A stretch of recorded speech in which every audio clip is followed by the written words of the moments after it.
Sangeeta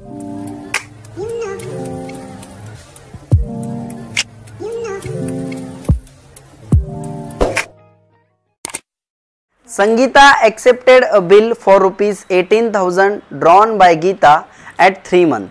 आता संगीताने bill accept केलं, इथूनच आपल्याला डायरेक्ट ट्रान्झॅक्शन दिलेलं आहे, राईट. यामध्ये सेल्सचं तर काही मेन्शन केलेलं नाही. मग वर्किंग नोटमध्ये आपण काय करू, ॲक्सेप्टन्सपासून स्टार्ट करू, चालेल. यापूर्वी आपण जवळपास 9 ते 10 क्वेश्चन आपल्या चॅनलवरती अपलोड केलेले आहे. जर तुम्ही बघितले नसेल तर पहिल्यापासून बघू शकतात. आपल्याकडे 2 व्यक्ती आहे, एक आहे गीता आणि दुसरी आहे संगीता. यामध्ये गीता ड्रॉवर आहे, बिकॉज गीताने काय केलेलं आहे, बिलला ड्रॉ केलेलं आहे, लिहिलेलं आहे. आणि संगीता कोण आहे, ड्रॉई आहे. यामध्ये पहिलं जे ट्रान्झॅक्शन आहे डायरेक्ट ॲक्सेप्टन्स पासून स्टार्ट करायचं आहे आपल्याला. Okay, acceptance of bill. Then इथे पण होईल first transaction acceptance of bill. आता तुम्हाला समजायला लागला असेल हे काय असतं नेमकं. पहिल्या दिवशी जेव्हा आपण हा प्रॉब्लेम घेतला होता बिल्स ऑफ एक्सचेंजचा, त्यामध्ये आणि आजच्या क्वेश्चनमध्ये थोडाफार फरक जाणवतो तुम्हाला, म्हणजे समजायला लागलं की नाही लागलं तुम्हाला, म्हणजे थोडंफार प्रॅक्टिस केल्यामुळे काय होतं आपल्याला समजायला लागतं, राईट. 1-2 प्रॉब्लेम सॉल्व्ह केल्याशिवाय समजणार नाही बिल्स ऑफ एक्सचेंज. त्यानंतर पुढचं ट्रान्झॅक्शन यामध्ये दिलेलं आहे, Geeta discounted the bill for ₹17,400.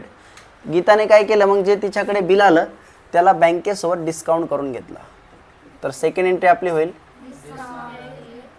Discounted of bill with bank, right. याच्यामध्ये आपल्याला बँकला डिस्काउंट द्यावा लागतो. बँकेने किती रुपये दिलेले आहे, 17,400 एवढे दिलेले आहे. बिलची व्हॅल्यू किती आहे, 18,000 सांगितलेली क्वेश्चनमध्ये. मग डिस्काउंट किती दिला बँकने, आपण बँकला 600 डिस्काउंट दिला, राईट. ते आपण मेन्शन करू. त्यानंतर ही जी डिस्काउंटेडची एंट्री आहे ती फक्त कोणाच्या ह्याच्यात होणार आहे, गीताच्या ह्याच्यात, ड्रॉवरच्या ह्याच्यात. इकडे होईल का, नाही. मग आपण इथे लिहून घेऊ second number no entry, right. पुढे क्वेश्चनमध्ये दिलेलं आहे, before the due date Sangeeta approach Geeta for renewal of the bill. आता ड्यू डेट येण्यापूर्वी या क्वेश्चनमध्ये डेट दिलेली का आपल्याला, नाही. आपण आजची डेट जरी कन्सिडर केली तर आपल्या ड्यू डेटच्या अगोदर संगीताने काय केलं, गीताकडे गेली आणि तिला रिक्वेस्ट केली का तिला काय करून दे, एक नवीन बिल बनवून दे. म्हणजे रिन्युअल ऑफ बिलची आपल्याला एंट्री करायची. रिन्युअल ऑफ बिलच्या वेळेस आपल्याला किती एंट्र्या कराव्या लागतात, 4 एंट्र्या. कोणकोणत्या सांगू शकतात,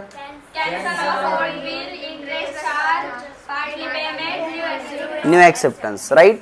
तर यामध्ये आपल्याला पहिले चेक करावं लागेल इंटरेस्ट किती सांगितलेला आहे, पार्टली पेमेंट किती आहे, वगैरे वगैरे. ओके, बघा, Geeta agreed on the condition that Sangeeta should pay 6,000 immediately and for the balance she should accept a new bill for 4 months along with interest ₹550.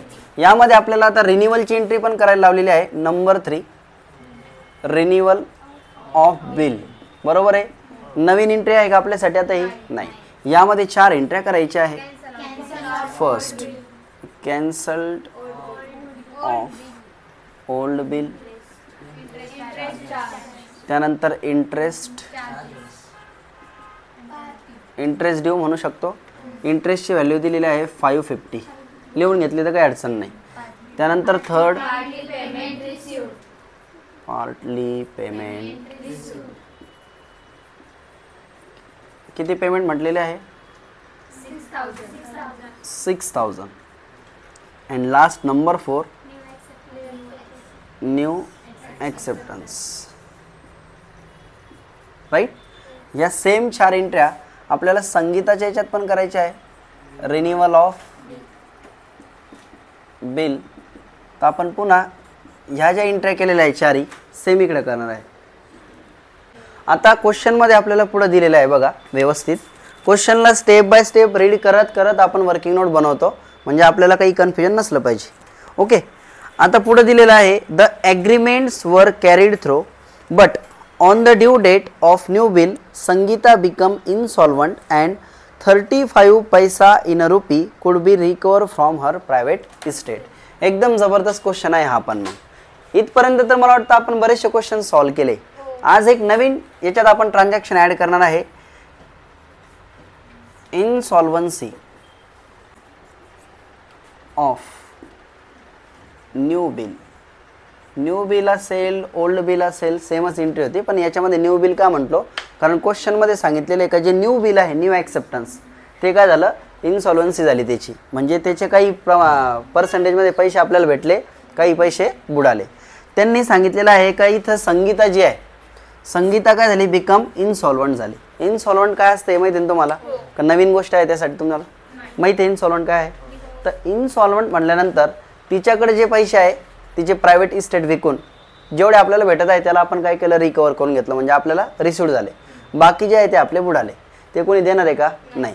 मग त्याला आपण म्हणतो बॅड डेट. ओके, ती बॅड डेट आपल्याला ह्या एंट्रीमध्ये शो करायची. काही खूप अवघड एंट्री नाही, सिम्पल एंट्री आहे. पण या क्वेश्चनमध्ये आपण इनसॉल्व्हन्सी जे आहे या टाईपचं जे एक नवीन ॲडजस्टमेंट आपल्या समोर आलेलं आहे त्याला कवर करणार आहे. ओके, या क्वेश्चनमध्ये आपण ज्या इम्पॉर्टंट ॲडजस्टमेंट आहे त्यामध्ये कोणकोणतं कवर करतो आहे बघा. सगळ्यात पहिले डिस्काउंटेड ऑफ बिल, जे विद्यार्थ्यांना खूप प्रॉब्लेम येतो या ॲडजस्टमेंटमध्ये. त्यानंतर रिन्युअल ऑफ बिलमध्ये त्यांना प्रॉब्लेम असतो, आणि हे एक नवीन आहे इनसॉल्व्हन्सी ऑफ बिल. या तिन्ही ॲडजस्टमेंट एकाच क्वेश्चनमध्ये आपल्या कवर होणार आहे. राईट, आता पुढे आपल्याला क्वेश्चनमध्ये अजून काही सांगितलेलं आहे का, काय म्हटलेलं आहे पुढे, give the journal entries in the books of Sangeeta and prepare Sangeeta's account in the books of Geeta. यांचं म्हणणं काय आहे का संगीताच्या बुकमध्ये काय करा, एंट्र्या बनवा. म्हणजे कोणाचे, ड्रॉवीच्या एंट्र्या बनवा, आणि संगीताच्या बुकमध्ये एक अकाउंट बनवायचं आहे आपल्याला गीताचं. यापूर्वी एक क्वेश्चन घेतला होता आपण, तुम्हाला जर स्नेह आणि मेघाचा क्वेश्चन आठवत असेल तर, ज्यामध्ये आपण स्नेहाच्या जर्नल एंट्रीज केल्या आणि मेघाच्या याच्यात स्नेहाचं अकाउंट बनवलं होतं. त्यासारखंच आहे, थोडंसं अपोजिट आहे, त्यासारखं नाही म्हणणार, अपोजिट आहे. याच्यामध्ये काय करतोय, संगीताच्या एंट्र्या करा आणि संगीताच्या बुकमध्ये गीताचा अकाउंट बनवा. म्हणजे थोडक्यात बनवायचं तर सगळंच आहे आपल्याला, पण सांगण्याची पद्धत बघा कशी आहे. राईट, काही अडचणीतपर्यंत तुम्हाला. आता या क्वेश्चनमध्ये आपल्याला ड्यू डेटसाठी एक वर्किंग नोट करावी लागेल. वर्किंग नोटमध्ये आपण दाखवणार calculation of legal due date. Legal due date आपण नंबर्स पण यूज करू शकतो, पण नंबरच्या वेळेस कसं थोडा प्रॉब्लेम होऊन जातो. म्हणून काय करायचं, लिगल ड्यू डेट जी आहे ती आजची कन्सिडर, आजपासून आपण काय करणार, ट्रान्झॅक्शनची जर डेट दिलेली नसेल तर आजची डेट आपण कन्सिडर करणार. या क्वेश्चनमध्ये आपल्याला ट्रान्झॅक्शनची डेट दिलेली आहे का, सुरुवातीची नाही. मग आपण काय करू, ॲक्सेप्टन्स जे झालं डायरेक्ट इथूनच क्वेश्चन चालू झालेला आहे. मग आपण काय करणार, फर्स्ट इथं आपल्याकडे जे पर्टिक्युलर कॉलम राहतो, पर्टिक्युलरमध्ये, आणि त्याच्यानंतर आपल्याकडे राहणार डे, मंथ आणि इयर.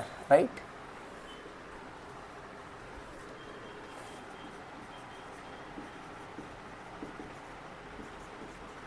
याच्यामध्ये ॲक्सेप्टन्स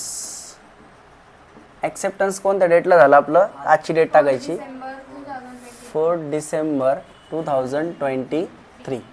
फर्स्ट जे बिल आहे ते किती महिन्यासाठी ड्रॉ झालं, फॉर 3 मंथ म्हटलेलं आहे. मग डिसेंबरपासून काउंट करा,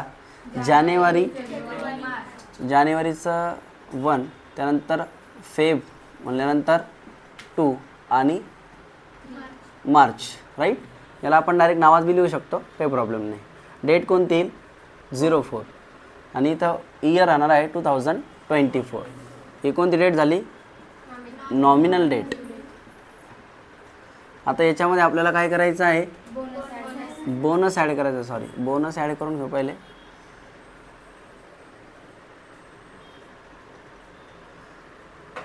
बोनस ॲड करून घेऊ. बोनस किती असतो, 3 days. सांगा मग मला. 7 मार्च 2024 ही आपली असणार आहे लीगल ड्यू डेट.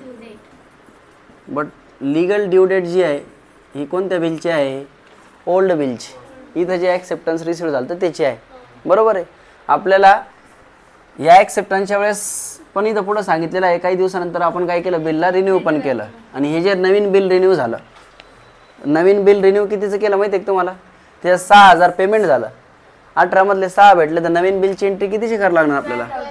हे जे ॲक्सेप्टन्स आहे 12,000 नाही, विथ इंटरेस्ट आहे ना, 12,000 एवढंच ॲक्सेप्टन्स आहे. राईट, तर याची पण एक लीगल डेट निघणार आहे का नाही निघणार. याच्यासाठी मंथ किती म्हटलेले, 4 मंथ. मग इथून 4 मंथ सांगा. मार्चच्या नंतर येईल एप्रिल, मे, जून अँड जुलै. जुलै 7, 2024 हे काय असणार आहे. Again nominal date, nominal due date. त्यानंतर याच्यामध्ये ॲड बोनस, 3 डेजचा बोनस आहे. सांगा मग काय होईल. 10 जुलै 2024 ही आपली असणार आहे लीगल ड्यू डेट. 2 वेळेस लीगल ड्यू डेट काढण्यात आलेलं आहे या क्वेश्चनमध्ये. काही अडचण. तर इथं आपण कोणकोणत्या एंट्र्या करायचे ते समजून घेतलं.